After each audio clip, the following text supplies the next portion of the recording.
Dans The Formula AI, on va retrouver le lien que ton employé virtuel va envoyer à tes prospects. Attention, il faut vraiment que ce soit le bon. Ne jamais modifier, par exemple, un lien Calendly white closed avec un URL modifié et ne pas le modifier ici. Il faut vraiment faire attention. Après, ton taux de rendez-vous va drastiquement chuter. Et ici, tu vas avoir ton prompt personnel, c'est-à-dire toutes les questions auxquelles tu as répondu au formulaire seront ici. Et en bas, très important, ton employé virtuel va retenir certaines choses que tu dis dans messagerie. Dans suggestion IA, dans messagerie, eh bien, s'il a un taux de confiance inférieur à 85%, il va te demander de valider ou de modifier le message. Une fois que tu enverras le message, alors les messages importants, il va les retenir. Par exemple, l'offre d'essai gratuit de l'utilisateur ne nécessite pas de carte bancaire. J'avais oublié de le mettre dans ma FAQ un peu plus haut et donc mon employé virtuel l'a retenu. Si tu as quelque chose à lui dire, tu lui dis ici et c'est très simple. Au plus tu mets de choses ici, au plus il sera autonome et au plus il pourra répondre rapidement et facilement à tes prospects. Donc n'hésite pas à mettre des choses ici et enregistrer. Ensuite, ici, tu as tes personas. Donc tes personas que tu peux créer ici et au plus tu es précis, au plus tes campagnes vont réussir.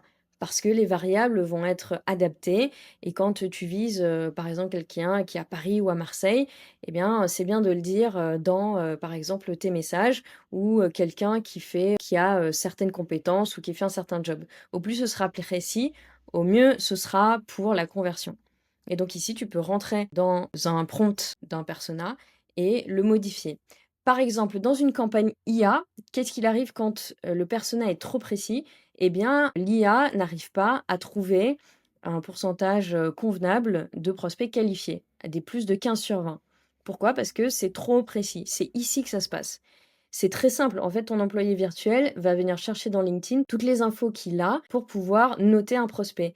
S'il y a pas les infos dans LinkedIn et dans LinkedIn, bah, il y a pas tout, ta cible n'a pas tout mis et LinkedIn n'a pas toutes les infos non plus, bah, c'est très simple, ton employé virtuel va dire: «Je peux pas noter ce prospect avec un plus de 15/20 parce que, par exemple, je trouve pas qu'il a plus de, 50 employés dans son entreprise». Ça, c'est une info que pour l'instant on n'a pas sur LinkedIn.